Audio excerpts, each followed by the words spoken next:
¡Fuego! Los piratas. Hombres salvajes y sanguinarios. Hombres libres y aventureros. Auténticas leyendas vivas. ¿Pero eran estos terroristas del océano tan atractivos como los relatos que les rodean?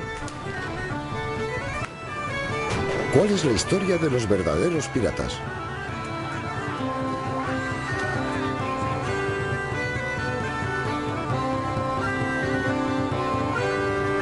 Piratas, primera parte.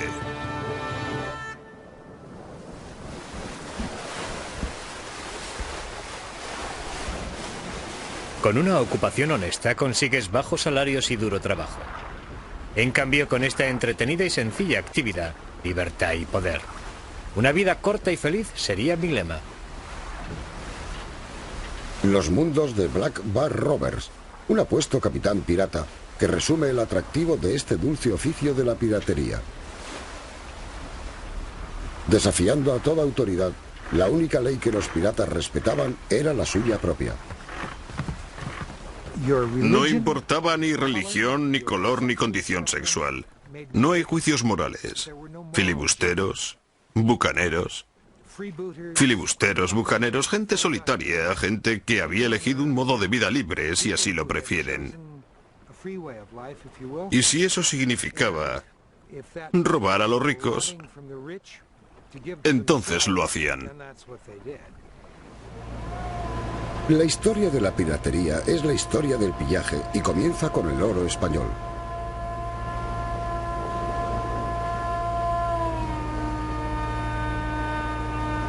Cuando Colón llegó al Nuevo Mundo en 1492, encontró una tierra de inesperada riqueza.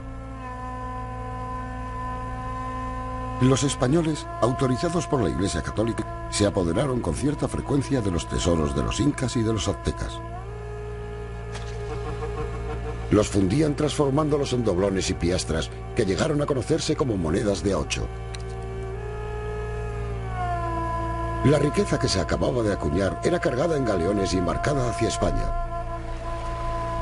Otras naciones europeas, envidiosas de esta nueva riqueza, pero tratando de evitar una guerra, alquilaron aventureros para robar el oro español. Estos piratas, con patente de corso, fueron conocidos como corsarios. El más cruel de ellos fue el llamado el Dracon, el dragón, Sir Francis Drake.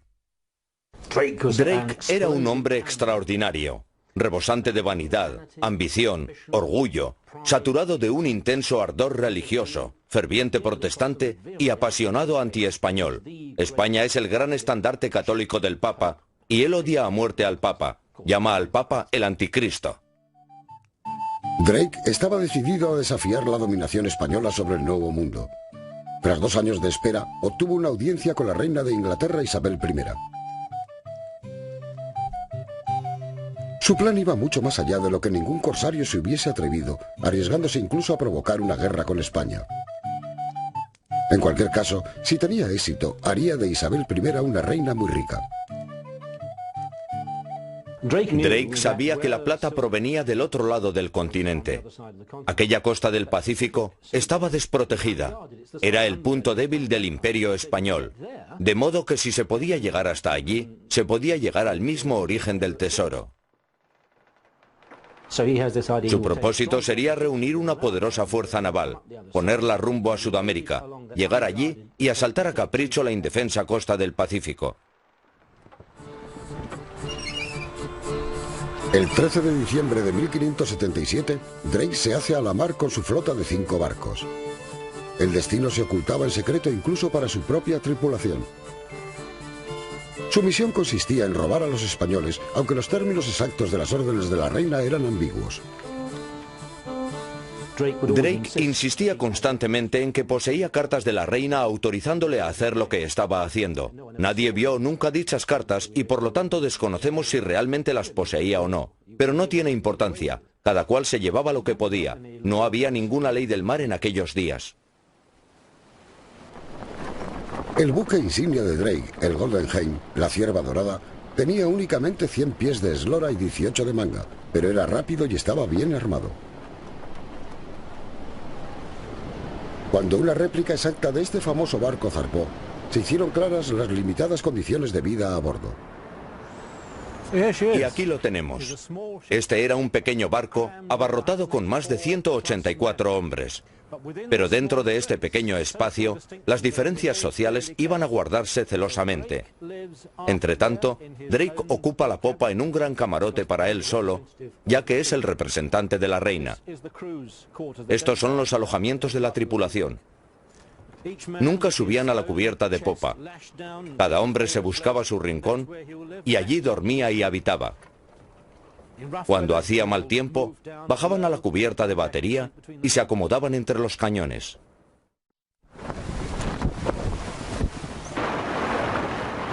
En 1947, el viaje a través del Atlántico del Golden Hind fue reconstruido por el capitán Adrian Small, quien llegó a apreciar la náutica de Drake. Nos dimos cuenta de que era mucho mejor lobo de mar que nosotros. Realizó maniobras con su barco que encontramos muy difíciles de repetir. No solían intentar hacer grandes travesías con el viento en contra, como lo hacen los yates modernos. Se dejaban arrastrar y navegaban hacia otras zonas del océano donde era posible conseguir vientos más favorables.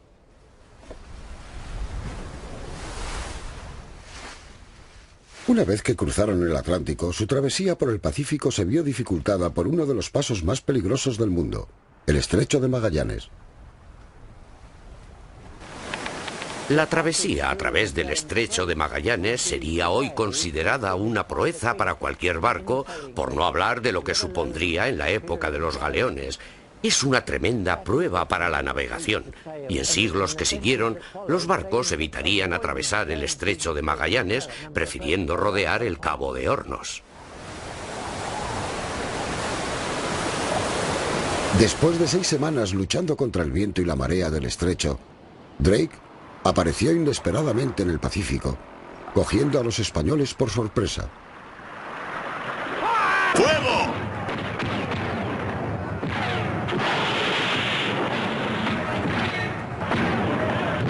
Drake alcanzó rápidamente la costa sudamericana en busca del tesoro, atacando a los galeones y saqueando las ciudades indefensas.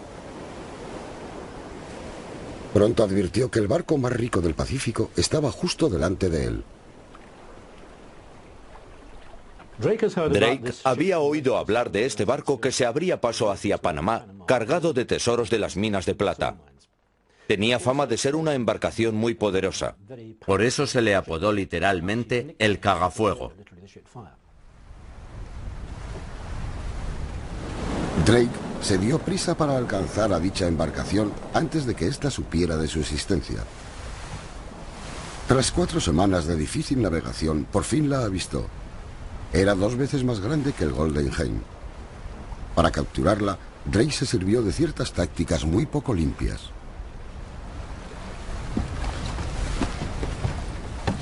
Arroja al mar algunos pesados barriles de agua para aminorar la carga, navegar a toda vela y dirigirse directamente hacia la nave.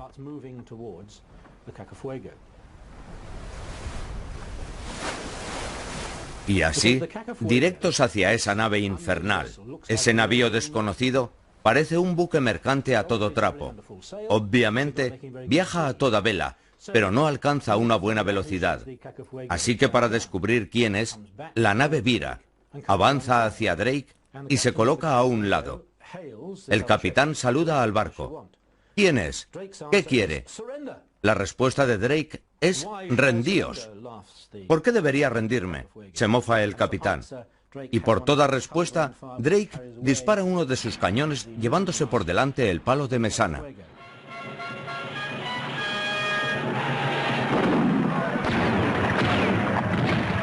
Y mientras el capitán se pregunta qué es lo que está ocurriendo, aparecen sobre las cubiertas del Golden Hind hombres armados que ejecutan rápidamente el abordaje.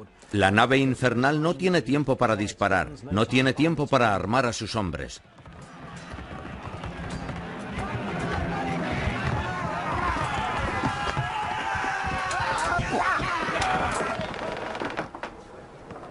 Está acabado. Es un combate corto, feroz y brillante. Drake ha capturado un gran navío. Mientras el vino corría, el cagafuego era despojado de sus zas. En aquel majestuoso barco había 1.300 lingotes de plata y 14 cofres con monedas, más una cantidad indeterminada de tesoros privados pertenecientes a varios mercaderes.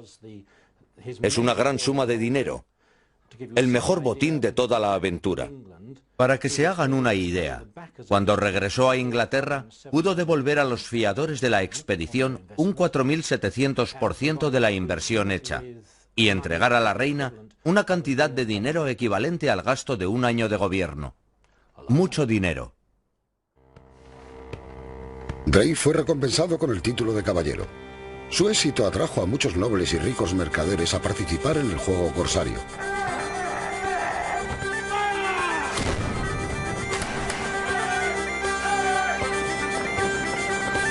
En solo un año se emprendieron 1000 expediciones corsarias. Pero para tener tanto éxito como Drake, los corsarios debían poseer además habilidad como navegantes. Chip Reynolds, patrón de la réplica de un galeón pirata, ha experimentado las dificultades de navegación a las que tuvieron que hacer frente los primeros corsarios. Este instrumento, la ballestilla, era esencial para localizar la latitud. Se utilizaba para observar los objetos celestes, el Sol, las estrellas, particularmente la estrella polar, tanto para realizar observaciones diurnas como nocturnas. Se podía examinar la aproximación del Sol a su punto de cénit, y cuando lo alcanzaba se podía tomar una lectura con esta ballestilla. Midiendo regularmente el ángulo entre el Sol y el horizonte, los corsarios navegaban a lo largo de una línea de latitud a través del Atlántico hasta que avistaban tierra. El momento más peligroso del viaje llegaba en aguas menos profundas. La sonda era uno de los instrumentos de navegación más necesarios en las travesías transatlánticas. El piloto u otro miembro de la tripulación se colocaba de pie sobre el canal y soltaba la sonda hasta que tocaba fondo. Una vez realizado este proceso, el piloto examinaba el nudo o la marca en la sonda, la alzaba y leía la profundidad. Si iban a parar a un banco de arena o terminaban en tierra inesperadamente, su nave estaba acabada. Naufragarían y probablemente morirían.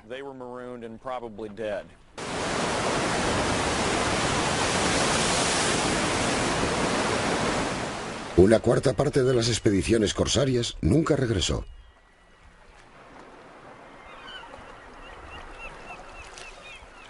La gente en Inglaterra intentaba hacer dinero con la vida corsaria, pero es difícil cuando se está a 6 meses de ninguna parte. Tenían la esperanza de encontrarse algún día con un galeón cargado de riquezas flotando hacia ellos totalmente indefenso o una ciudad de oro en la jungla. Sin embargo, la mayor parte de las veces tropezaban con pequeños bajeles que comerciaban con pieles o cacao. Estas islas de los españoles atrajeron principalmente a un nuevo grupo de colonos que con el tiempo desarrollarían su propia forma de piratería. Para 1620, varias naciones europeas establecerían puestos avanzados en el Caribe, luchando por la posesión contra los gobernantes españoles que consideraban esta masa de islas diminutas como su propia tierra entregada por Dios. Los primeros pobladores constituían un grupo de gente muy variada. Hombres de diferentes nacionalidades y diversas procedencias sociales que se encontraron en el Caribe atraídos por la vida en la frontera. Querían libertad, querían aventura, querían emociones más allá de los límites que impone la autoridad.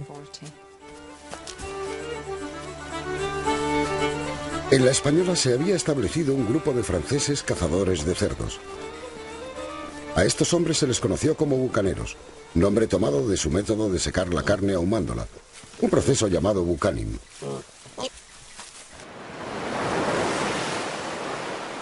Aunque los galeones que se acercaban compraban carne a los bucaneros, los españoles no veían con buenos ojos la presencia de estos hombres.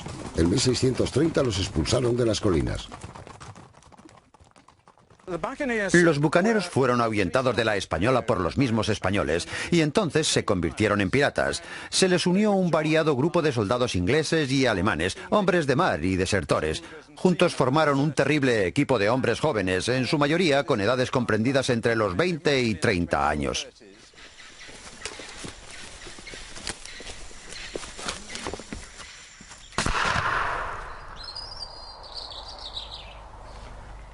El arma que sostengo se llama Fils Bucané, un mosquete utilizado por los bucaneros obtenido de los franceses. Este data del año 1650 o 1660. Su característica distintiva es la gran longitud del cañón. Como pueden ver, mide casi 6 pies. Con un arma como esta, un hábil tirador podría abatir un jabalí a la carrera o matar al timonel de una cubierta enemiga. Los bucaneros eran buenos tiradores, realmente buenos. Maestros en el uso de armas pequeñas. Los primeros piratas a los que se prestó atención.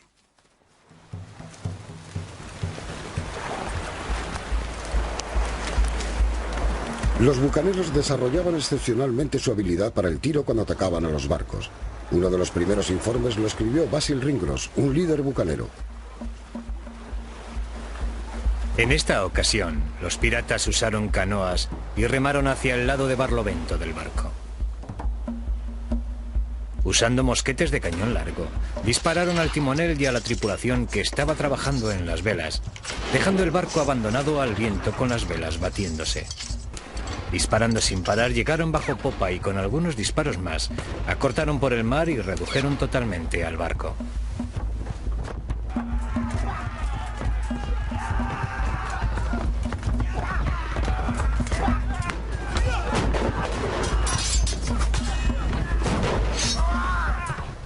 Este es el aspecto que tendría un bucanero acercándose a un lado del barco, preparándose para atacar, armado hasta los dientes, excesivamente armado. 2 pistolas, 2 machetes y probablemente, ocultas en algún bolsillo, un par de granadas de mano para arrojarlas sobre cubierta con el fin de causar el máximo terror. Una chaqueta untada con alquitrán o brea que ofrece algún tipo de protección contra las heridas de arma blanca. Como puede verse, si se hace un corte, ofrece alguna protección. ¿Cómo se siente uno con todo esto encima? Extremadamente incómodo, acalorado y pesado. En realidad eran terroristas curtidos y batalladores. No eran gente agradable, perfectamente capaces de utilizar sus armas. Eran tiradores extremadamente certeros, además de buenos espadachines y muy efectivos con los machetes. Gente sumamente desagradable y terrorífica. La pistola era el arma de fuego de ataque de los piratas, buena para un solo disparo. Una detonación y luego, ya que era grande y pesada, se lanzaba contra el enemigo tan pronto como lo tenían a unos 10 pies de distancia. Esa era la distancia preferida, pero a ese alcance era letalmente efectiva. La granada, el arma favorita de los piratas. Una carcasa de hierro esférica de unos 12 centímetros de perímetro, cargada con 170 gramos de pólvora con una mecha, hueca y con un compuesto dentro, encapsulada y sellada con cera, de forma que ninguna chispa perdida pudiese penetrar en ella. Cuando estaba encendida, tardaba unos 6 segundos en explotar y podía ser lanzada a unos 27 metros. El trabuco. El arma favorita a bordo. Se dice que era el arma preferida de Barbanegra. Estaba cargada con un puñado de balines y cuando se disparaba creaba una devastación absoluta en un amplio radio de las cubiertas. Había que dispararla así, desde esta posición, de forma que cuando retrocediese, ya que su retroceso era brutal, se pudiese amortiguar de esta manera. Si se cometía el error de colocarla contra el hombro, te lo rompía. Pero todas las armas de fuego eran de un solo disparo y debían ser recargadas. El instrumento principal de cualquier acción de abordaje era el machete, un arma para lanzar estocadas o hacer cortes, usada una y otra vez. Era corta de forma que no se enganchasen los aparejos si se la estaba blandiendo en cubierta. También se la podía blandir sobre un apretado grupo de hombres.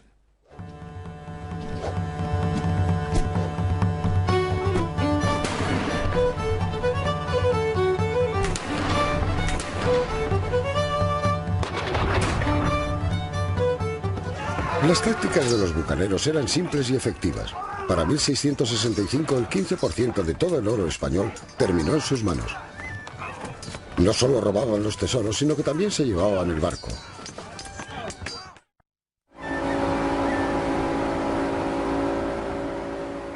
Los piratas preferían más bien barcos pequeños y rápidos. Uno de los problemas de las películas está en que siempre nos muestran grandes galeones piratas. De hecho, los piratas preferían bergantines pequeños y preferentemente los denominados bajeles, navíos de un solo mástil, con una vela principal muy grande. Eran rápidos y grandes. Frecuentemente tenían más de 70 pies de eslora y podían transportar una tripulación de 50 a 100 hombres. Pero incluso el barco más rápido veía disminuida su velocidad por algas, moluscos y gusanos que atacaban los cascos de madera.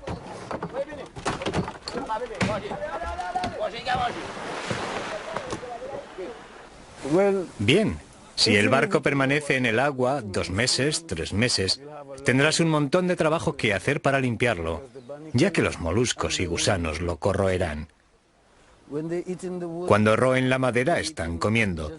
Solo tienen que perforar un agujero, entrar, comérselo todo y vivir allí dentro.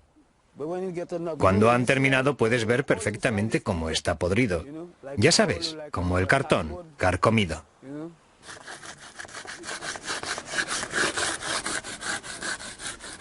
Entonces, como ahora, la única solución era varar el barco y raspando, desprender los gusanos y moluscos. Un proceso llamado carenado. Los piratas eran más vulnerables frente a los españoles cuando su barco estaba varado. Por ello necesitaban un refugio seguro.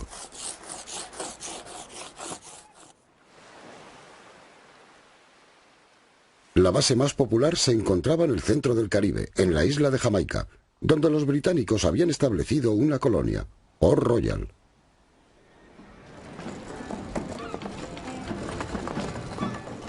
Los primeros gobernadores ofrecían una autorización corsaria a cualquier asesino que ayudase a proteger la colonia hostigando a los españoles.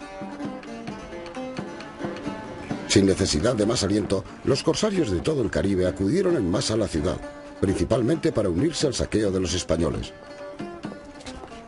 Las actividades corsarias eran ideales para el florecimiento del comercio en una nueva colonia. Requerían muy poco en el sentido de inversión de capital y ofrecían rápidas ganancias. Con ellos, los isleños ganarían en seguridad y los bucaneros mercado para los artículos capturados en el Caribe. Port Royal se granjeó rápidamente la reputación de ser la ciudad más perversa del Caribe. Los bucaneros borrachos se gastaban las fortunas en los burdeles, garitos y tabernas. Las tabernas del muelle se convirtieron en el lugar de reunión para cualquiera que estuviese fuera de la ley en el Caribe.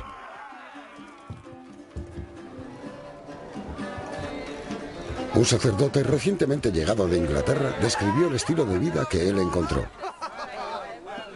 Dado que la mayoría de la población estaba formada por piratas, asesinos, prostitutas y algunos de los seres más viles del mundo, sentí que mi presencia allí no era de utilidad.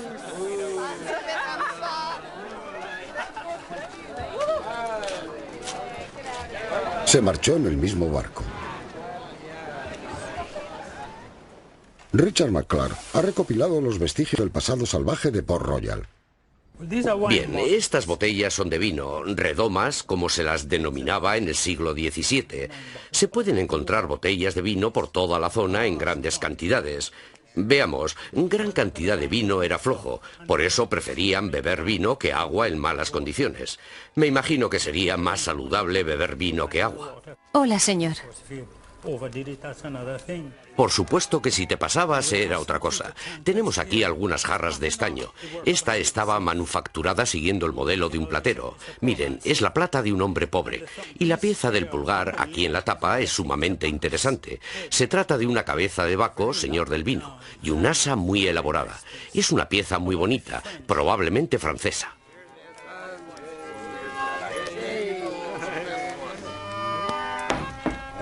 Después de beber, llega el remedio para las resacas, las botellas farmacéuticas. Aquí tenemos una pequeña colección de botellas medicinales, y entre todas estas cosas, como puede verse, hay también jeringuillas.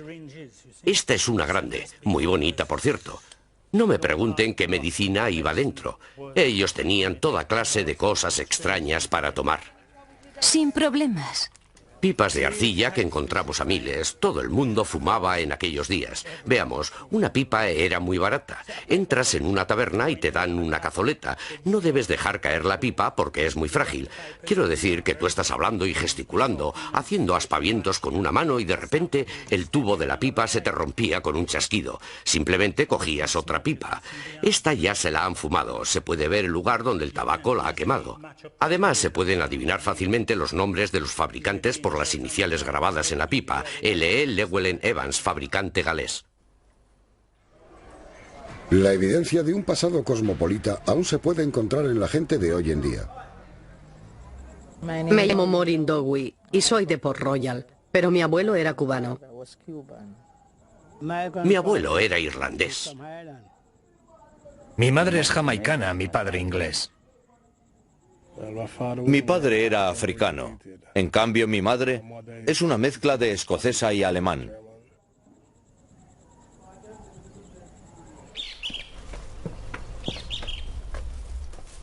El hijo más famoso de Port Royal era un galés. Llegó en 1665 y uniría a los bucaneros en la más formidable fuerza de ataque que el Caribe haya visto jamás. Se llamaba Henry Morgan. Henry Morgan era de algún modo el hombre que todos los bucaneros habían estado esperando. Uno de sus tíos era general de división, el otro teniente coronel, y llegó a ser vicegobernador de Jamaica.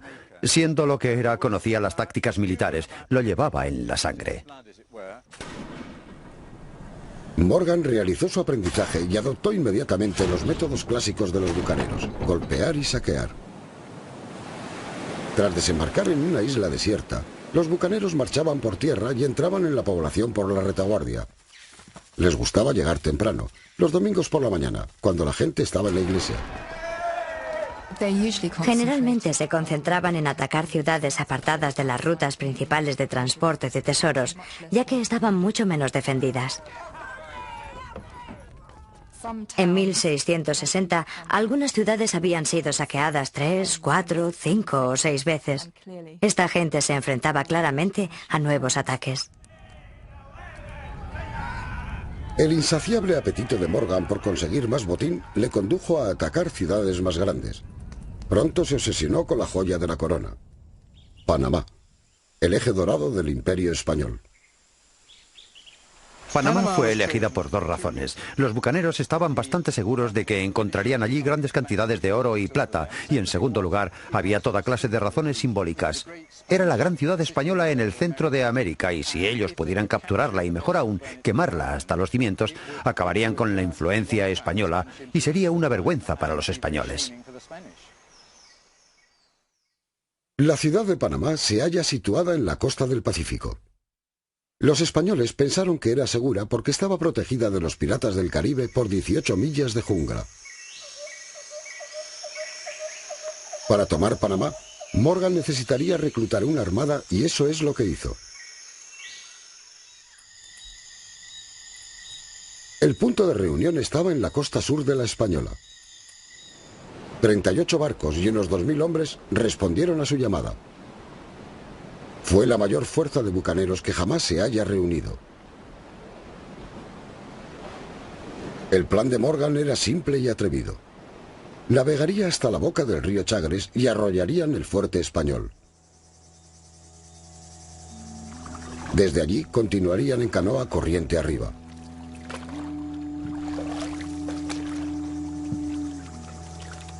El objetivo de Morgan era coger a los españoles completamente por sorpresa.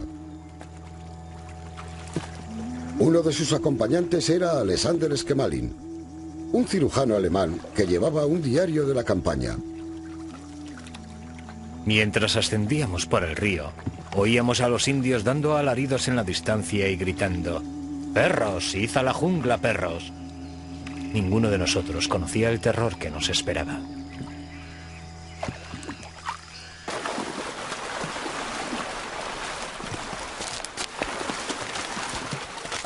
En la parte alta del río, Henry Morgan abandonó las canoas. El río era demasiado superficial en ese punto, y de allí en adelante se abrieron paso a machetazos a través de la jungla. Creo que para nosotros es ciertamente imposible comprender en realidad las condiciones a las que se enfrentaban. Nubes de mosquitos picándoles todo el tiempo, toda clase de criaturas desagradables, sanguijuelas que se pegaban a sus pies mientras caminaban por el agua.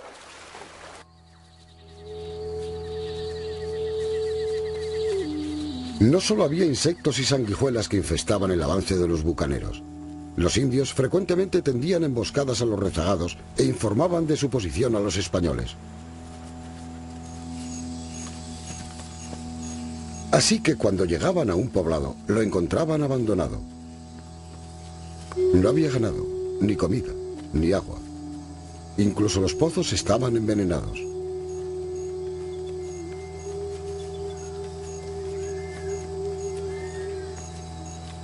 Los bucaneros llegaron a estar tan hambrientos que se vieron obligados a comerse sus propias botas.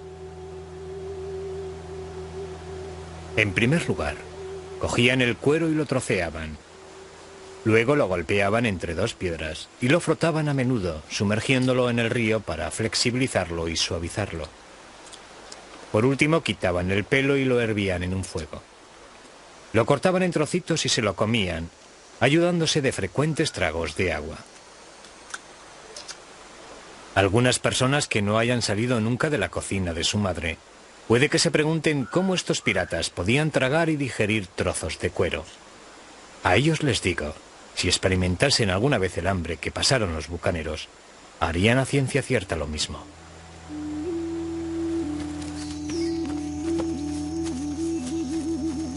Después de 9 días y 18 millas de larga y difícil caminata a través de la jungla, los bucaneros alcanzaron la gran planicie ante la ciudad de Panamá.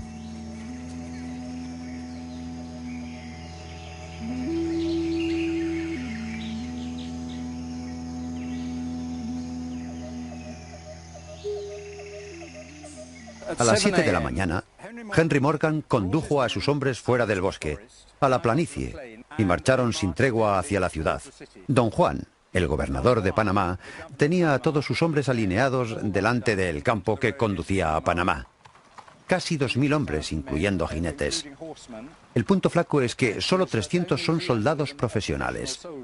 El resto son sirvientes negros, granjeros y civiles que acaban de ser reclutados para completar el número, frente a 4 escuadrones de duros bucaneros, incluyendo un grupo de tiradores franceses especialmente terroríficos porque podían disparar con sus mosquetones a más larga distancia que los españoles.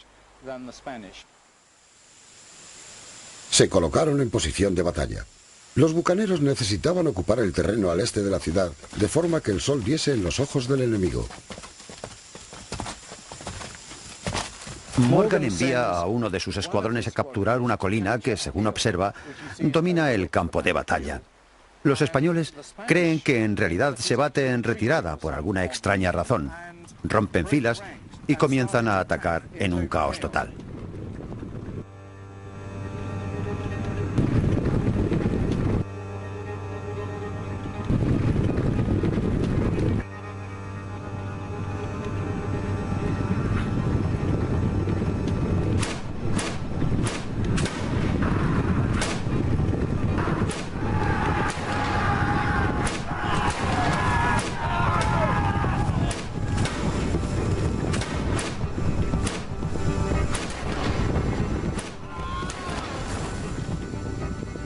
La Armada Española, tal y como sucedieron las cosas, estaba tan desmoralizada que en un instante decidieron poner pies en polvorosa y huir. Don Juan, ya demasiado tarde, decidió utilizar su arma secreta, 2 rebaños de ganado que esperaba conducir a través de las filas de bucaneros. Pero el ruido y el estrépito asustaron a las vacas, que dieron la vuelta, dirigiéndose violentamente en retirada hacia las filas españolas. Fue una completa farsa. Al término de quizás una hora de batalla y luchas esporádicas, los españoles habían dejado 500 muertos sobre el campo de batalla frente a Morgan, que apenas había perdido más de 15. Don Juan estaba decidido a que los bucaneros no encontrasen nada valioso si tomaban Panamá. Una gran parte del tesoro había sido escondido de antemano, dando órdenes tajantes de destruir todo lo demás.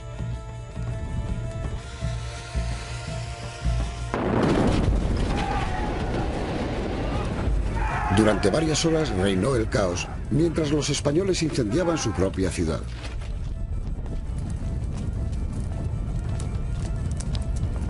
Cuando los bucaneros finalmente llegaron, sus esperanzas de hallar algún tesoro se desvanecieron como el humo.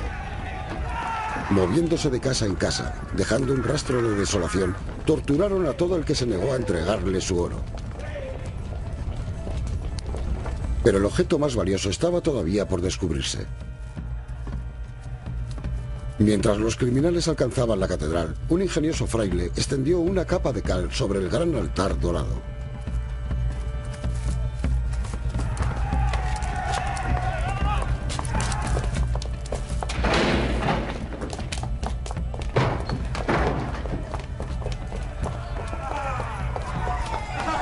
El altar todavía estaba mojado, pero el truco funcionó y los bucaneros perdieron la mayor joya de todas.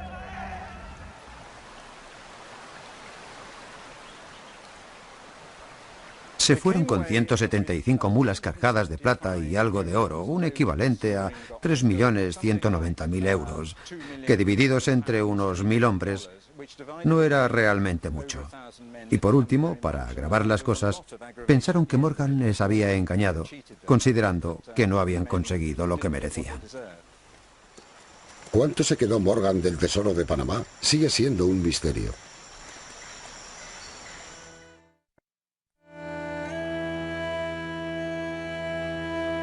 De acuerdo con la leyenda, la plata de la iglesia de Port Royal formaba parte de su botín personal de la expedición.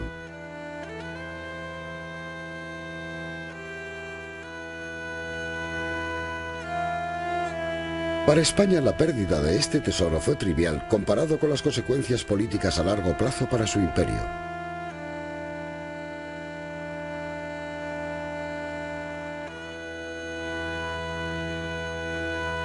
La reina de España lloró cuando tuvo la noticia del saqueo y destrucción de Panamá. Pidió la cabeza de Morgan el pirata como castigo. Los británicos lo consideraron bajo otro punto de vista. Para apaciguar a los españoles, Morgan fue arrestado y enviado a Londres. Pero cuando llegó, recibió una bienvenida de héroe y volvió a Jamaica como Sir Henry Morgan, vicegobernador.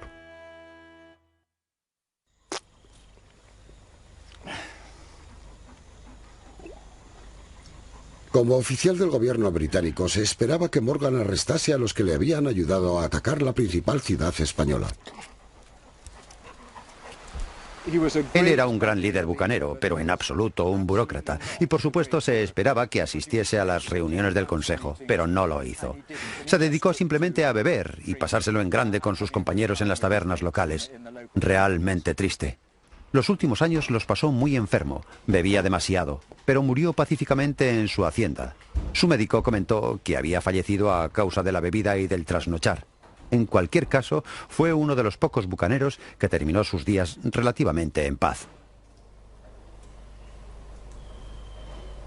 Morgan murió finalmente el 25 de agosto de 1688. Se dispararon 22 salvas de cañón y se declaró fiesta oficial. Sería la última vez que un pirata era festejado en una colonia británica. 4 años más tarde, Port Royal afrontaría su propio día del juicio. En 1692, el suelo se abrió y la mitad de la ciudad se deslizó hasta el mar debido a un gran terremoto. Murieron miles de personas.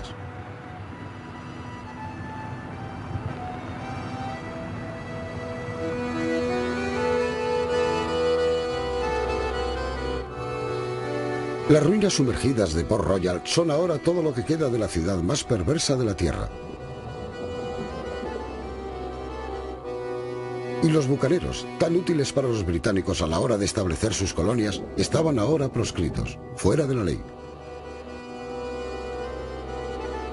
Pero la historia de la piratería no termina aquí. A pesar de perder su autorización para cometer pillajes, los piratas encontrarían nuevos puertos que saquear y continuarían siendo el azote de los mares. Los siguientes 30 años llegarían a ser conocidos como la Edad Dorada para ellos.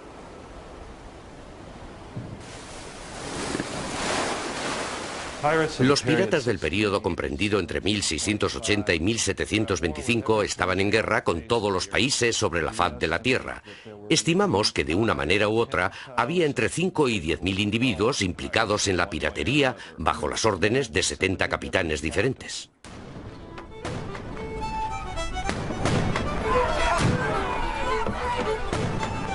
Los piratas de la Edad de Oro consideraban cada océano su campo de juegos, y en particular las frágiles rutas comerciales que se abrían hacia el este desde Europa y las colonias.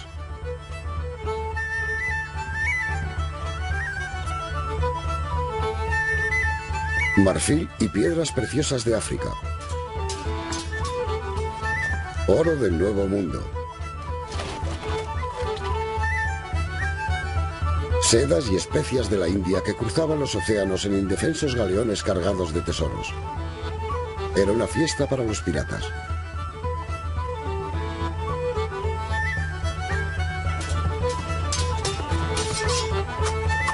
Estos ataques comenzaron a suponer una amenaza real para el comercio mundial. Pero los navíos europeos estaban demasiado ocupados luchando entre sí como para intervenir. Consciente de ello, un viejo lobo de mar llegó al gobierno británico. Su nombre era William Kidd. Kidd era un corsario retirado que residía en Nueva York cuando obtuvo su nombramiento para acorralar a los piratas. El gobierno inglés no intuyó sus verdaderas intenciones y en 2 años se convertiría en el pirata más famoso del mundo.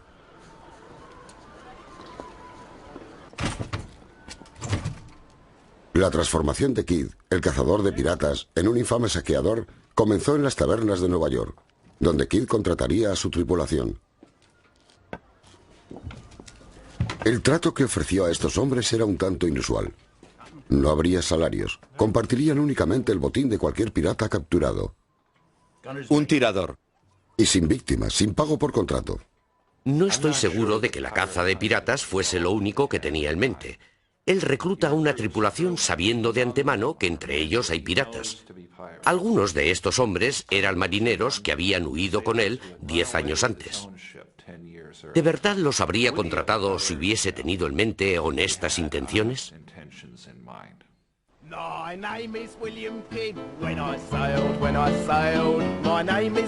En 1696, Kidd zarpa con su variopinta tripulación con destino a las Indias Orientales.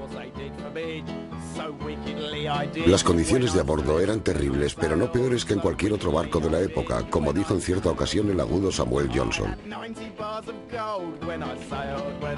Cualquier hombre con inteligencia suficiente como para no acabar en la cárcel no se hará marinero, porque sobrevivir en un barco es como estar en prisión con el peligro añadido de poder ahogarse. Un hombre en la cárcel tiene más espacio, mejor comida y en general mejor compañía. Muy bien, aquí tenemos las cocinas. La ironía, por supuesto, es que solo bajo buenas condiciones, con el sol y el mar en calma, habría comida caliente. En una situación comprometida, cuando se necesitaba comida caliente, y como pueden ver, resultaba imposible mantener el fuego, se vivía de gachas frías y de un trozo de pan. Bien, el pan estaba habitualmente infestado de gorgojos y larvas, y según lo que yo entiendo, los hombres de la Armada Royal preferían que estuviese infestado de larvas teniendo en cuenta que los gorgojos dejaban un sabor amargo. Los hombres de Kidd, como tratamiento especial, recibían un trozo de queso como parte de su ración. Pero incluso esto deparaba horrores especiales, ya que el enorme, larguísimo y desagradable gusano que vivía en las entrañas del queso era particularmente espantoso y horrible, además de tener un sabor asqueroso. Tras 3 meses de duro trabajo y sin ningún barco pirata a la vista, la tripulación de Kidd comenzó a impacientarse. Cuando un hombre se le quejó en persona, Kidd le abofeteó.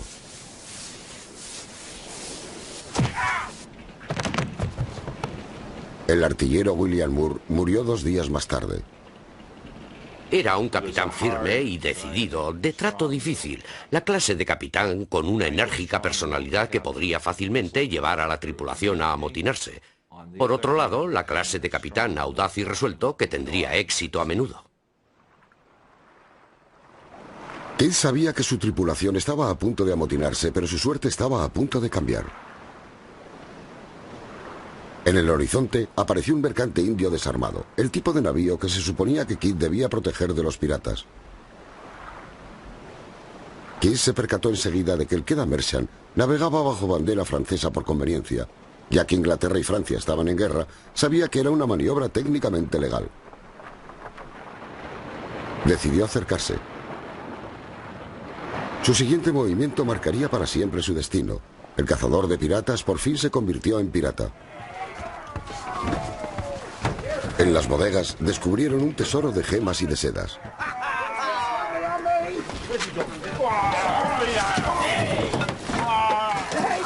Emprendieron rumbo a casa, dejando atrás, hundiéndose, su barco.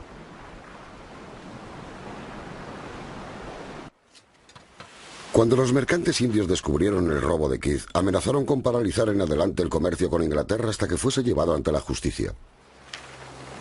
Esta amenaza fue suficiente para firmar la sentencia de muerte de Kidd.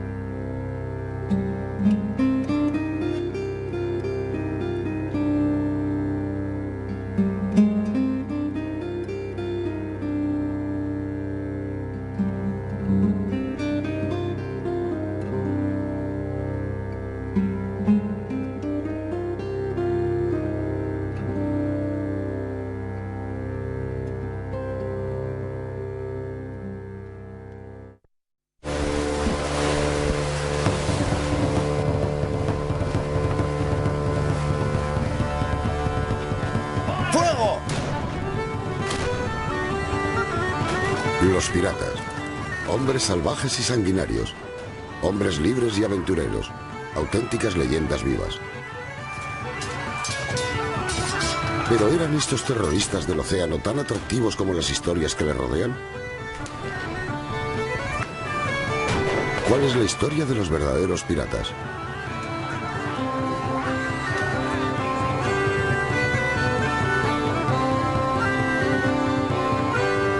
Piratas, segunda parte.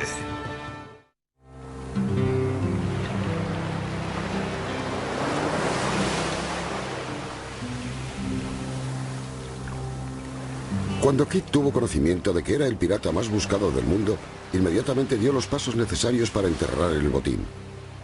Y así nació la leyenda del tesoro perdido del capitán Kidd.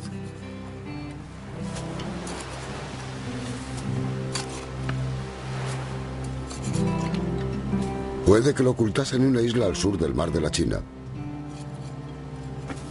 Nunca se ha encontrado nada.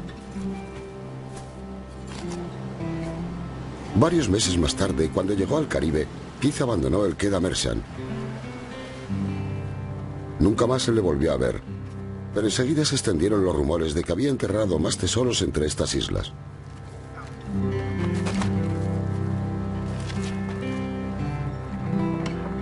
En el otoño de 1699 fue avistado de nuevo a bordo de un pequeño balandro en Lord Island Sound. Únicamente aquí, en las Islas Gardiners, ha sido encontrado el último de sus tesoros enterrados. 738 onzas de oro y 3/4 y 847 onzas de plata y media, 6 balas de ropas preciosas, muselinas, sedas, tisú de oro y exóticos productos de las Indias.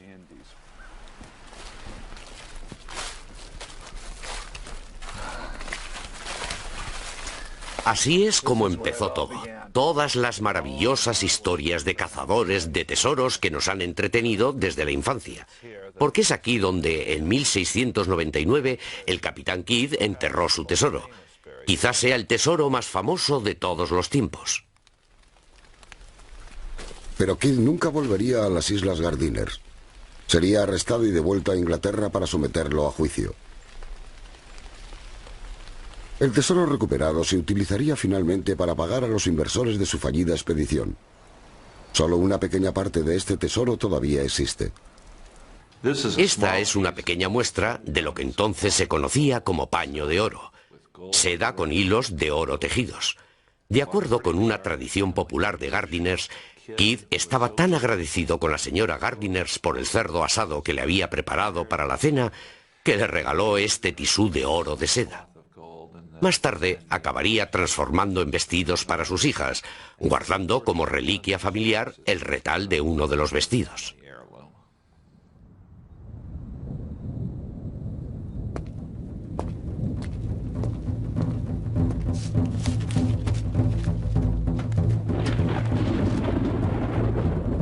El 23 de mayo de 1701, el capitán Kidd fue conducido de la prisión de Newgate al patíbulo en el muelle de las ejecuciones a orillas del Támesis. Una multitud de 200.000 personas acudieron para ver colgar al famoso pirata. Algunos esperaban que revelara la situación de su tesoro, pero su perorata de borracho no aclaró nada.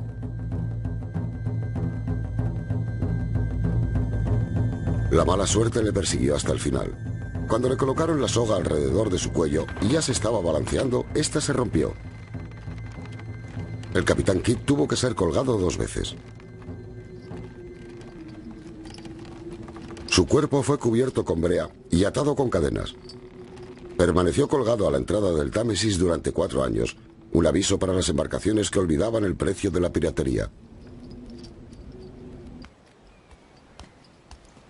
Pero en la Inglaterra del siglo XVIII uno podía ser ejecutado por robar un pollo.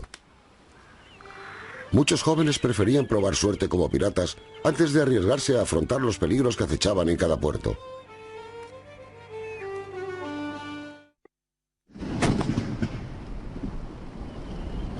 Algunas de las embarcaciones más valiosas capturadas por los piratas eran barcos de esclavos.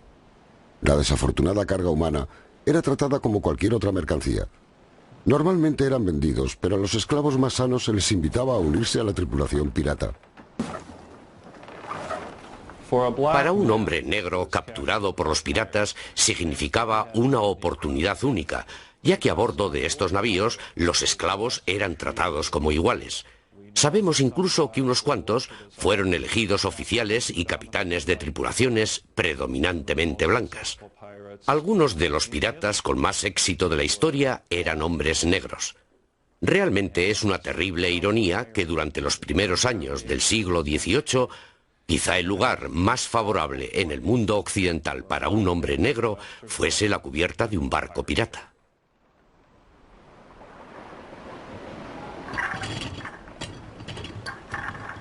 Este principio de igualdad era fundamental para la forma en que los piratas dirigían sus barcos. Machetes y armas de fuego listas para ser utilizadas.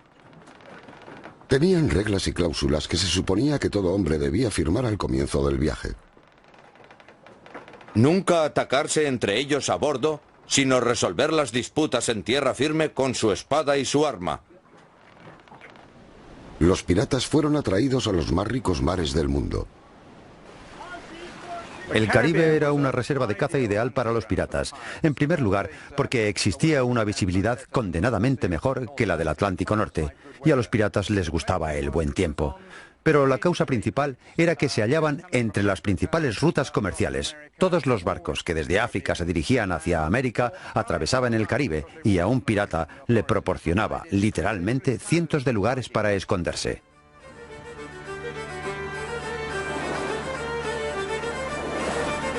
Treinta años después de la desaparición de Port Royal, los piratas crearon una nueva base en el Caribe.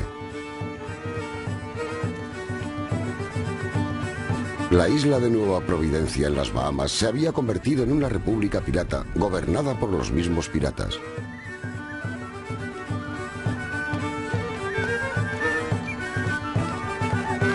En este lugar se reunían algunos de los más terribles proscritos, muchos de los cuales serían inmortalizados por el capitán Johnson, quien escribiría la primera historia sobre piratas.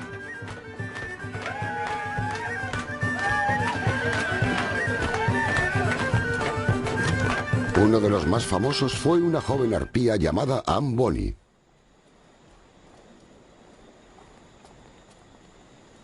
Anne Bonny era la hija ilegítima de un procurador. Deshonró a su padre escapándose con un hombre a quien el capitán Johnson describió como un ser que no valía siquiera una moneda de 4 peniques. Creo que como era marinero defraudó las expectativas de sus padres. También se menciona en la historia que ella tenía un temperamento violento. Quiero decir que se cuenta la anécdota de que ella le cortó la nariz a una mujer en una pelea. Para cuando ella llegó a Nueva Providencia, Anne había abandonado a su marido y se había enamorado de un apuesto y joven pirata. Se llamaba Jack Rackham. Para sus amigos y enemigos era Calico Jack. Para las mujeres el atractivo de la piratería era enorme. Es decir, tenía mucho que ver con la evasión, con superar los límites de la casa y los niños. Y muchas mujeres jóvenes soñaban a menudo con escaparse al mar como lo hacían los muchachos. Juntos robaron un balandro del puerto y se marcharon en busca de tesoros. ¡Vamos! En pocos días tuvieron suerte y atacaron un mercante alemán con destino a Jamaica.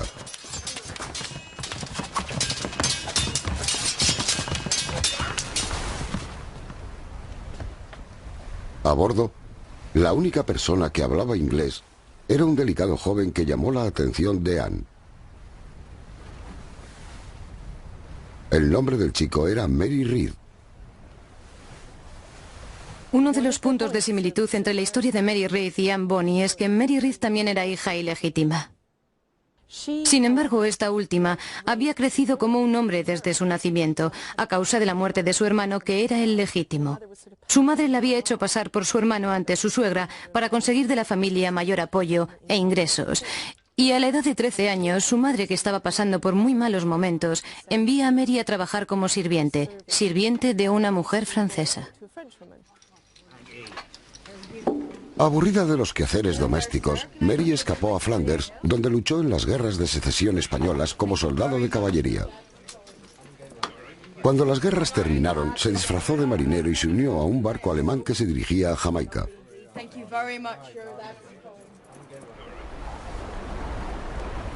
¿Cómo ocultaba Mary Read su verdadera identidad en un pequeño barco rodeada de hombres?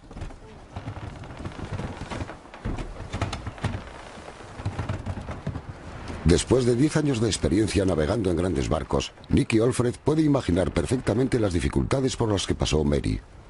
Creo que disfrazarse habría sido muy difícil. Me imagino que se cortarían el pelo y llevarían ropas amplias.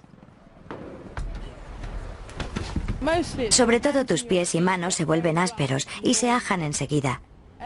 Todo el mundo corre descalzo por todas partes y todos son sogas. Y tus manos, por supuesto, de tirar de ellas, se queman por el roce. Y salen callosidades muy duras en las palmas de las manos y en los dedos. Este sería más o menos el mayor cambio, aparte de que, por supuesto, los músculos del cuerpo se desarrollan. La vida diaria sería bastante dura. En lo que se refiere a lo personal, como ir al baño, posiblemente saldrían de noche, deslizándose hacia lo que eran los retretes, los pescantes, grandes trozos de viga de madera donde se cuelgan las anclas y, como el resto de los hombres, donde se cuelga uno mismo hacia afuera.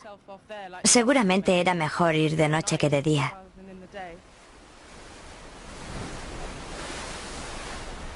Cuando Anne Bonny y Mary Read se encontraban en el mar, estaban más allá de los convencionalismos sociales. Los hombres las aceptaban como iguales y aprendieron a respetar su ferocidad en la batalla.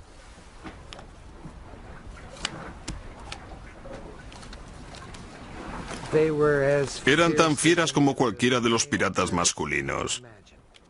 Cuando por fin fueron atrapados por una fragata británica y su barco estaba siendo hundido, la tripulación se refugió en la bodega, dejando únicamente a las mujeres sobre cubierta luchando como demonios.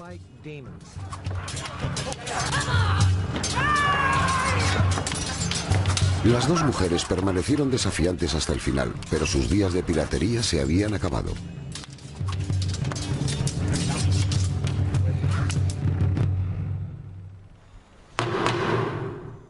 Las nombradas Mary Read y Anne Bonny, conspirando entre ellas con fraudulentas intenciones, acordaron ir con Jack Rackham para robar, Cuando Mary Read y Anne Bonny fueron procesadas en 1720, el juicio causó una gran sensación tanto en Jamaica como de vuelta a Inglaterra.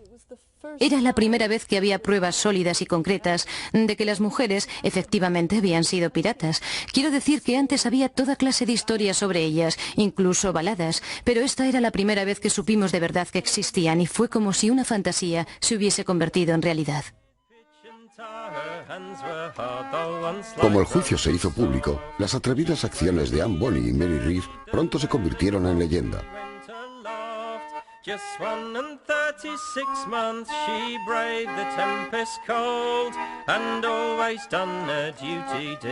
Los testigos, aterrorizados, testificaron contra ellas. Las dos mujeres eran muy libertinas, blasfemando y jurando sin parar. No parecían retenidas o detenidas por la fuerza. Las dos mujeres llevaban pantalones de hombre. Cada una tenían un machete y una pistola y blasfemaban y echaban pestes a los hombres para que me asesinaran. Sabía que eran mujeres por el tamaño de sus pechos. Anne y Mary permanecieron en silencio ante el tribunal. Por último fueron enviadas a la horca. Pero compartían un último secreto que podía salvarles el pellejo. Aunque fueron procesadas y sentenciadas a la horca, no se pudo llevar a cabo la sentencia, porque las dos estaban embarazadas, y el derecho inglés prohibía en tal caso la ejecución. Y se realizó un reconocimiento. De este modo escaparon de la soga del verdugo. Mary Read tuvo a su hijo, pero los dos morirían de fiebre en los trópicos de Jamaica. Nadie sabe qué pasó con Anne Bonny, pero no fue ahorcada.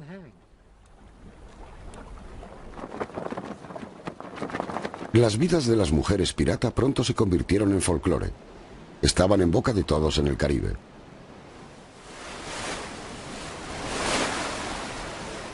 En el Caribe tenían un método común de ataque. El barco pirata divisaba un barco en el horizonte. Se acercaba y le seguía durante un rato intentando descubrir cuántos hombres había a bordo, si estaban bien armados y si valía la pena abordarlo. Entonces se aproximaba un poco más, probablemente ondeando banderas amigas para crear sensación de seguridad en la tripulación. Puede que incluso se acercaran directamente y pidiesen agua o algo parecido. Y entonces, en el último momento, toda la tripulación aparecía sobre cubierta haciendo el mayor ruido posible para provocar el máximo terror. La mayoría de los barcos mercantes del Caribe navegaban con pequeñas tripulaciones y quizás algunos cañones de señales. Un barco pirata iba repleto de hombres, incluso barcos piratas bastante pequeños navegaban con tripulaciones de 50, 60 y muy a menudo incluso de 200 o 300 hombres. Era una batalla completamente desigual.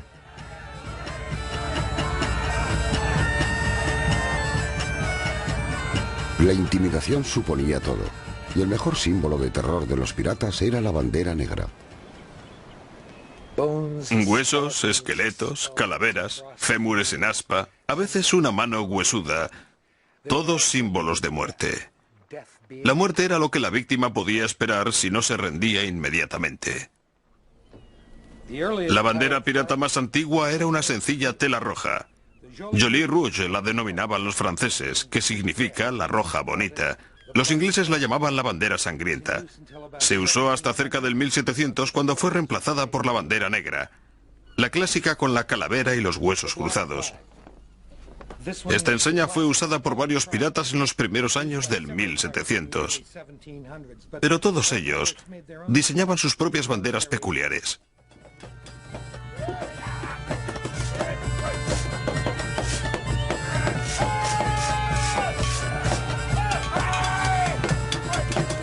Los piratas confiaban en capturar el barco sin disparar un solo tiro. Sin rendición solo quedaba una vía de acción: hacer fuego sobre el costado del barco.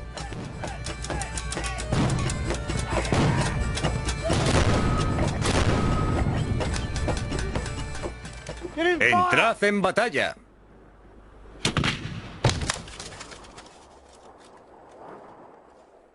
Los mortales efectos del impacto de una bala de cañón han sido analizados por el armero Colin Herriot.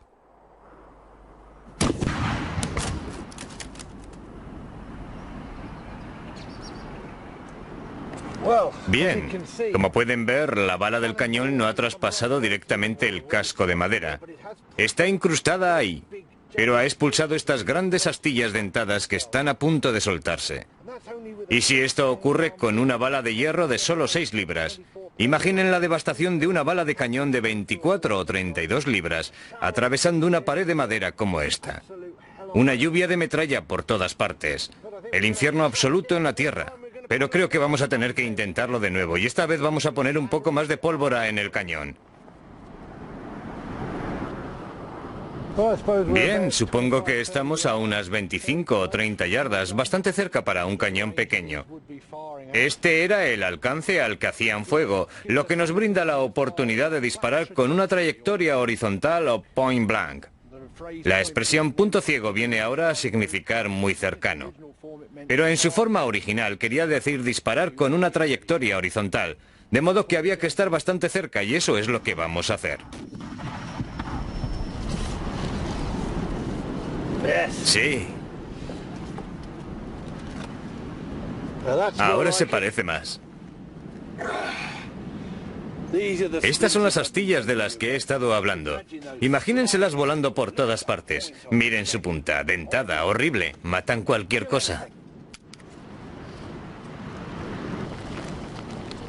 La función de una bala de cañón es perforar el casco para causar daños. No es la bala de cañón la que mata a las personas, aunque una bala de cañón golpeando a alguien de lleno haría de él un desagradable revoltijo. Las astillas, la metralla son realmente letales. La bala de cañón destroza y las astillas hacen el resto. ¡Prendedle fuego!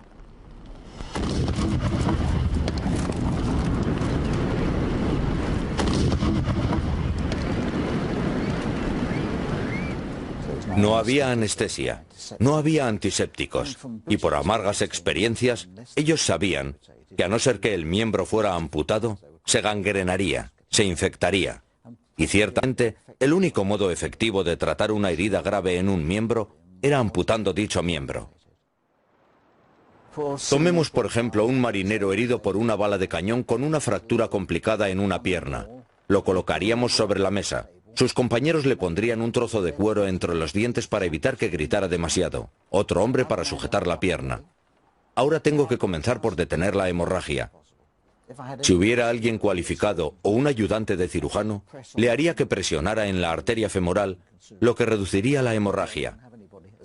Probablemente no dispondría de nadie tan cualificado, así que realizaría un torniquete alrededor del muslo para detenerla, muy doloroso pero muy efectivo.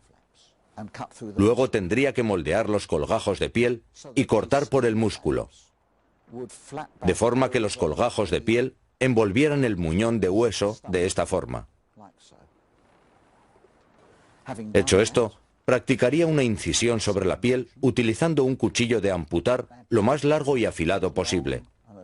Cortamos los colgajos de piel, cortamos el músculo, desechamos el cuchillo, cogemos la sierra, cerramos la tibia y el peroné, los dos huesos bajo la rodilla.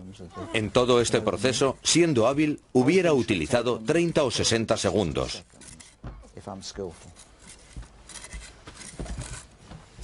Recogeríamos las arterias con tenacilla, tiraríamos de ellas hacia abajo, atándolas con un hilo de seda.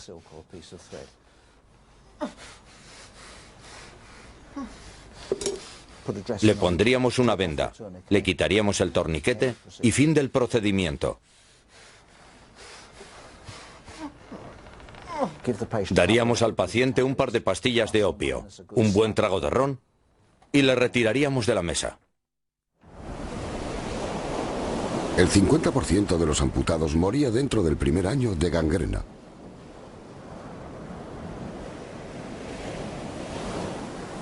Perder un miembro era muy común. Así las historias de piratas de una sola pierna como Long John Silver estaban basadas en la dura realidad.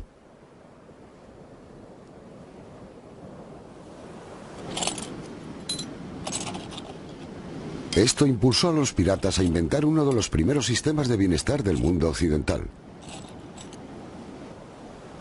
Una de las cosas más sorprendentes sobre los piratas es el sistema de seguro médico que establecieron en caso de perder algún miembro durante la batalla. El convenio era que la mano derecha o el brazo derecho eran lo más valioso, así que si perdías uno, te pagaban 500 monedas de a 8. La mano izquierda valía 400, lo mismo que una pierna, y si perdías un ojo, conseguías únicamente 100 monedas. Dice mucho de la forma en que establecían sus reglas en una época muy poco democrática.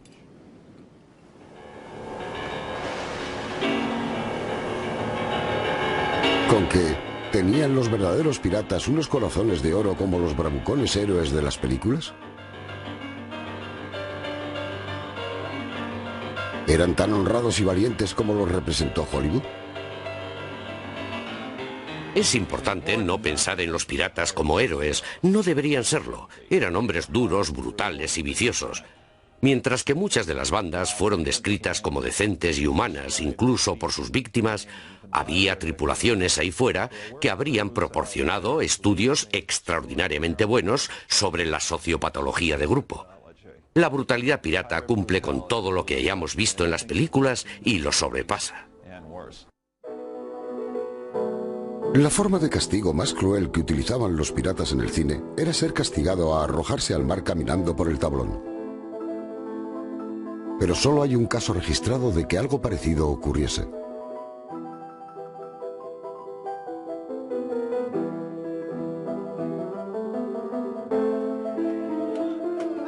El método de tortura de los piratas era mucho más sádico.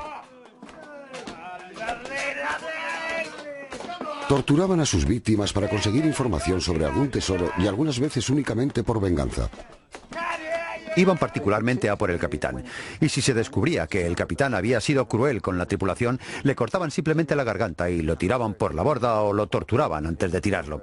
Era como si los piratas estuviesen desquitándose, ya que la mayoría de ellos eran antiguos soldados tratando de vengarse de aquellos que les habían maltratado en el pasado.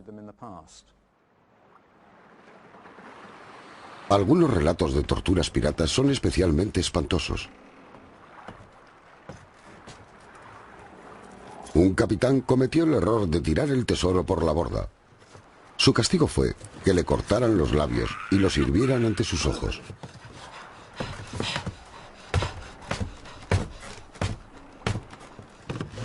Otro pirata psicópata se especializó en rajar la tripa de sus víctimas y obligarles a bailar sin parar con los intestinos colgando fuera.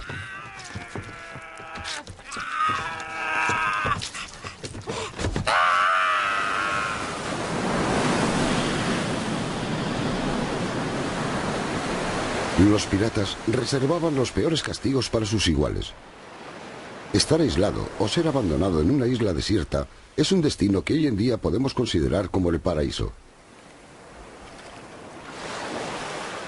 Pero abandonado con una sola botella de agua y una pistola, el pirata debía hacer frente a una muerte prácticamente segura. Y este fue el castigo que inspiró a una de las mejores historias de supervivencia en una isla desierta: Robinson Crusoe. Robinson Crusoe fue claramente el más famoso de todos los náufragos, pero Daniel Defoe se basó en un personaje real, Alexander Selkirk. Este era un pirata escocés que acompañaba a una expedición corsaria. Tuvo una discusión con el capitán de su barco, quien le abandonó en la isla de Juan Fernández. Lo abandonaron junto a cierta cantidad de cosas. Tenía una pistola, un hacha, un cuchillo y una Biblia que le ayudó siempre a superar los malos momentos. Pasó allí 4 años y 4 días, y cuando finalmente fue rescatado, apenas sabía hablar inglés.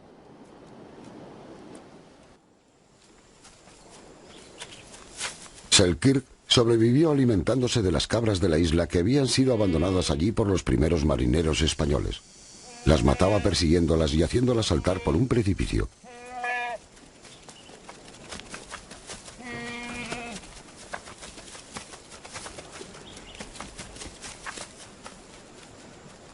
Cuando se aburría, enseñaba a bailar a las cabras y sobrellevaba su melancolía recitándose salmos en voz alta. Aseguró ser mejor cristiano cuando estaba en la isla de lo que había sido nunca antes ni lo sería jamás.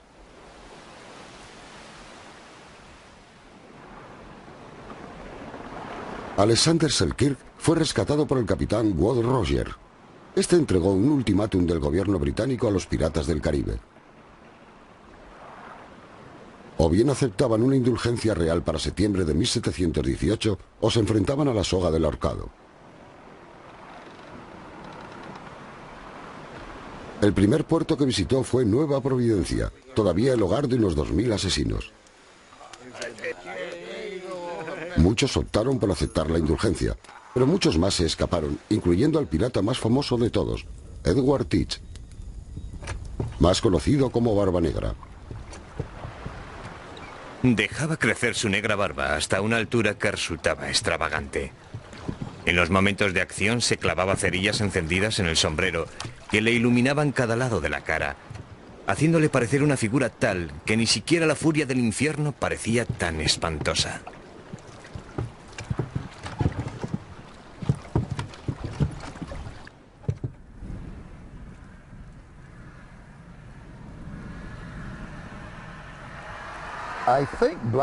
Creo que Barba Negra consiguió exactamente la reputación que quería.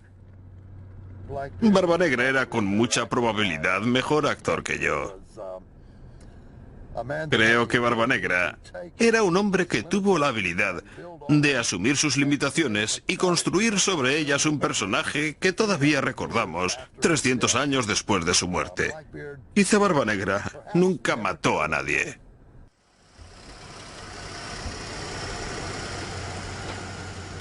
No creo que fuera un sangriento pirata sin compasión, como muchos lo eran. Tenía la habilidad de ser perverso y malvado, pero en raras ocasiones lo fue. Barba Negra estaba en esto por dinero, no por sangre.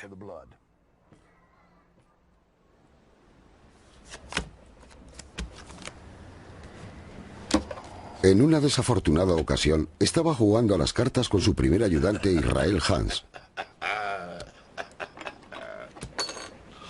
Hans fue lo suficientemente estúpido como para dejar que su capitán colocase las cartas boca arriba. Estás jugando limpio, Hans. El señor Hans cojeó desde entonces. Ya saben, le había volado la rótula. Mi reputación continuó creciendo. Así, pronto, fui respetado como el pirata más temido que nunca se haya hecho a la mar. Todo acerca de Barba Negra era excesivo.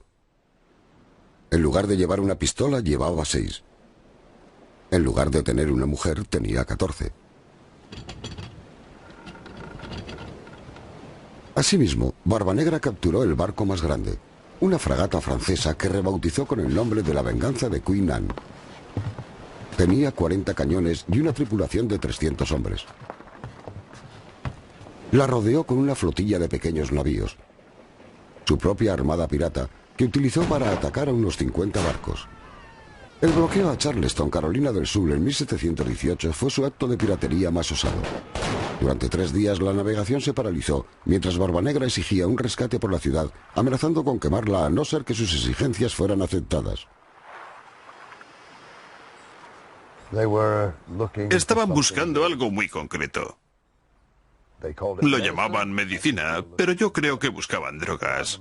Láudano en particular, utilizado hasta hace muy poco tiempo como analgésico. Se dice que el viejo Barba Negra empezaba el día con un buen vaso de ron de las Islas Vírgenes. Mezclaba el láudano con el ron y se lo bebía. 4 días más tarde, Barba Negra recibiría su rescate. Había paralizado la navegación a causa de una pequeña caja de medicinas que apenas costaba 84.000 pesetas. Fue un acto que no podía quedar sin castigo. Para cuando alcanzó Carolina del Norte, Barba Negra tenía puesto precio a su cabeza.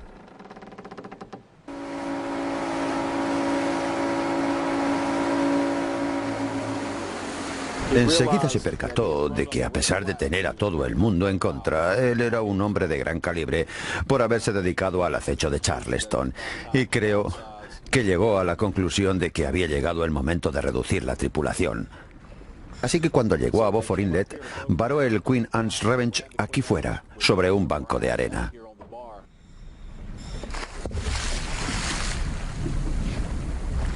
En 1997, el arqueólogo marino Dave Moore y su equipo investigaron un barco hundido que parecía ser el Queen Anne's Revenge. Encontraron un par de anclas y muchos cañones, lo que sugiere que era un barco grande.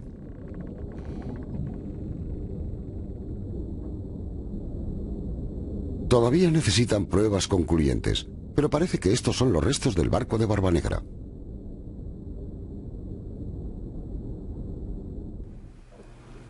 Esta es una pequeña campana recuperada del lugar. Una bala de cañón y otra bala de cañón que pesa aproximadamente 24 libras. Un cañón de latón protegido por una chapa de plomo. Y aquí tenemos otro tema interesante. La chapa de plomo, que se conocía como mantelete, y se ajustaba alrededor o se colocaba sobre el extremo del cañón por encima del fogón. Con el Queen Anne Revenge localizado, si realmente podemos probar que lo es, sería el tercer barco pirata que, según tengo entendido, ha sido localizado. Esto le confiere un significado especial a este naufragio en particular, aparte de la obvia asociación con el pirata Barbanegra. Quizás uno de los más famosos piratas que hayan navegado jamás.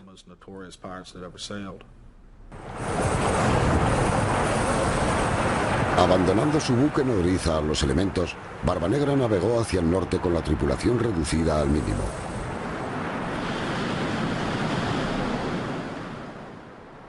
Su destino era su vieja guarida predilecta, la remota isla de Ocracoke.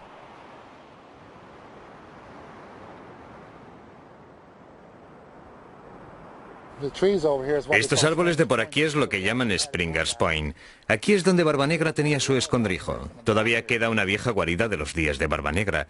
Este enorme grupo de piratas estaba aquí en Ocracoke y eran supuestamente la mayor concentración de piratas de Norteamérica. Y se habló de fortificar Ocracoke como refugio de piratas para convertirlo en un fuerte. Para evitar que Ocracoke se convirtiera en una fortaleza pirata, 2 balandros de la Armada Real fueron enviados para hacerles frente. Estaban comandados por Robert Maynard, el más viejo alférez de navío de la Armada, cuya promoción había sido ignorada en 4 ocasiones anteriores. Estaba decidido a no dejar pasar esta oportunidad. El 21 de noviembre de 1718, Maynard arribó a Ocracoke y echó el ancla en la ensenada.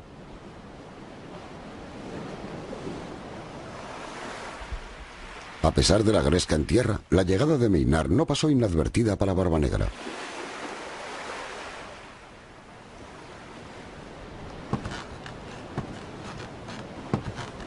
No sabía en realidad quién era, pero se imaginaba que enviarían a alguien para matarlo.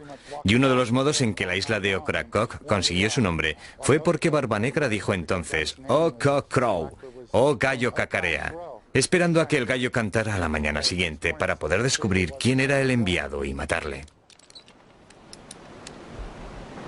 Cuando el amanecer reveló los insignificantes barcos sin cañones de Maynard, la confianza de Barbanegra creció. Usaría su profundo conocimiento de estas aguas traicioneras para atrapar a su enemigo.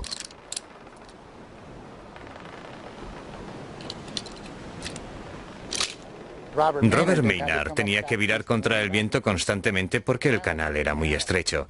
Se decía que Barbanegra tenía sus canales secretos cuya ubicación él y solo él conocía, y él haría encallar a los barcos con engaños.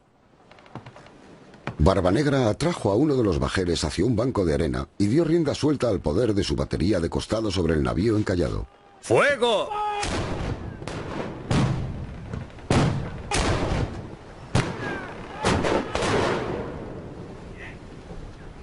Nadie sobrevivió. Mientras Barbanegra acorralaba al segundo bajel para destruirlo y se acercaba para dar caza al segundo balandro, Maynard jugó sus cartas, puso en juego sus propias tretas. Ordenó a su tripulación camuflarse bajo cubierta simulando que el barco había sido abandonado.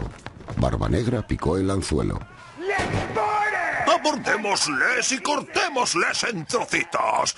No les demos cuartel. ¡No! Pero esperad. Estoy seguro de que había más hombres a bordo. ¿Dónde está el resto? ¿Dónde están? Deben estar escondidos. Entonces rodearon el casco del bajel. Estábamos atrapados por marinos británicos que venían de proa, popa, babor y estribor. Pues bien, deben haber sobrevivido 80 de ellos y no pueden haber quedado más de 18 de mis hombres. Lucharon valientemente, pero cada vez todo resultaba más inútil.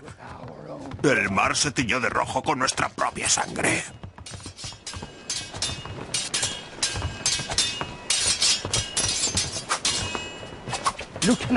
Mientras observaba a Robert Maynard de la Armada Real Inglesa, se volvió hacia mí. ¡Sí que lo hizo! Le miré fijamente. Él me miró a su vez y entonces cobardemente me cortó de un tajo el cuello. Se cuenta que Barbanegra se negó a morir. Cuando su cuerpo sin cabeza fue tirado por la borda, según la leyenda, dio la vuelta al barco 7 veces. Ciertas noches algunas luces vagan por Teach Hall. Se cree que es el cuerpo de Barbanegra que está vagando, persiguiendo su cabeza.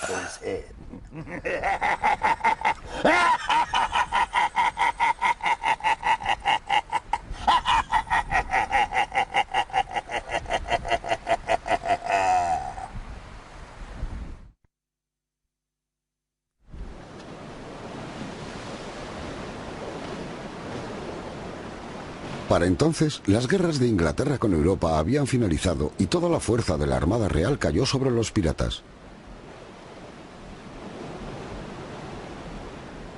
Este barco era una plataforma para cañones. Estaba diseñado solo para ir de A a B y proteger las rutas marítimas. Cualquier pirata que circulase dentro del radio de acción de más o menos 1 milla sabía que 140 cañones podían marchar hacia él. Creo que preferiría zozobrar o salir pitando. Yo lo haría. Con tal potencia de fuego, los piratas no tenían ninguna posibilidad. En menos de 5 años, 3.000 piratas fueron capturados o ejecutados. Pero había un hombre a quien incluso la Armada temía. Irónicamente, era un devoto cristiano que nunca había probado el alcohol. Black Bart Roberts. Bartolomé Roberts fue, además del más alarmante y terrorífico, el que más éxito obtuvo de entre todos los piratas. No era el más famoso. Barbanegra era mucho más famoso, aunque poseía una buena maquinaria propagandística. Bartolomé Roberts tenía la reputación de haber atacado 400 barcos en su vida, y yo he leído numerosos informes de los gobernadores de las islas.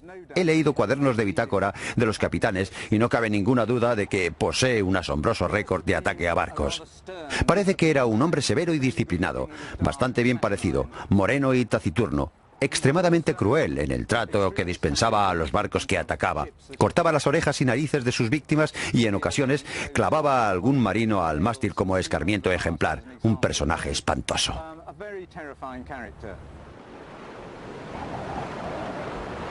A su reputación de sangre fría se le añadía la de experto navegante, surcando los mares con su flota.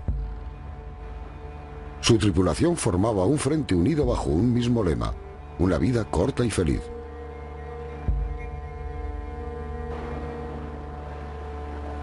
Su flotilla recorría las costas occidentales de África, saqueando sistemáticamente los puertos a los que llegaban.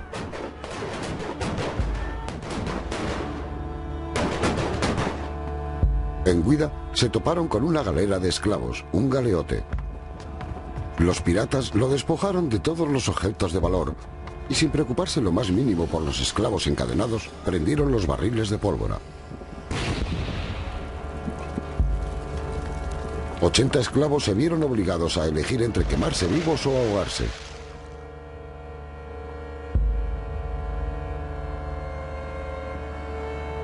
Fue uno de los actos de piratería más cruentos que se conocen.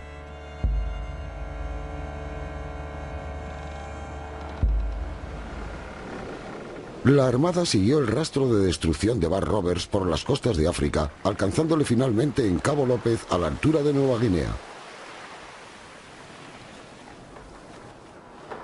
Consciente de que estaba atrapado, Bar Roberts se consagró a Dios para que le protegiese en su hora de necesidad. La perspectiva de una batalla naval provocaba reacciones contrarias en su tripulación. Embarcaron y pasaron lo que podía ser su última noche de borrachera. Creo que debió darse cuenta de que realmente era el fin, porque sabía que iba a luchar contra un barco naval disciplinado.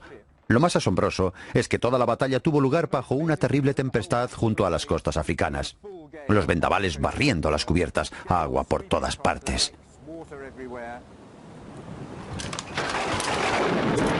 Antes de huir levando anclas como cualquier otro pirata, Bar Roberts ignoró la tormenta y condujo a su tripulación ebria directamente hacia el barco de batalla que se aproximaba.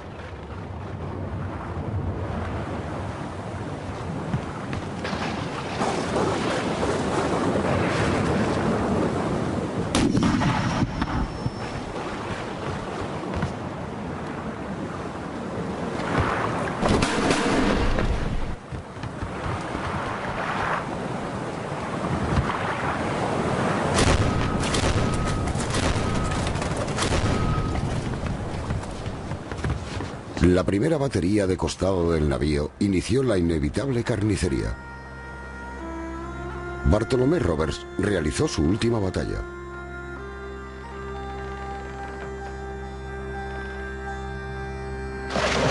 Su última voluntad consistiría en que su cuerpo fuese arrojado por la borda para que no pudieran hallar su cadáver.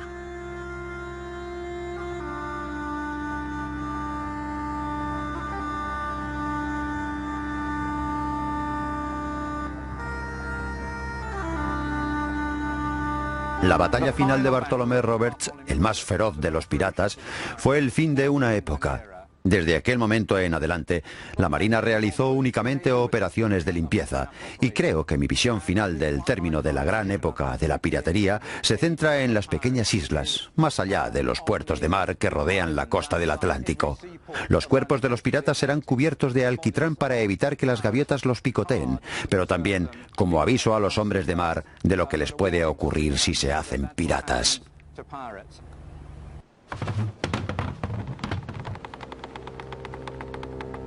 La ejecución en masa de 52 miembros de la tripulación de Bar Roberts señaló el espantoso final de la edad de oro de la piratería.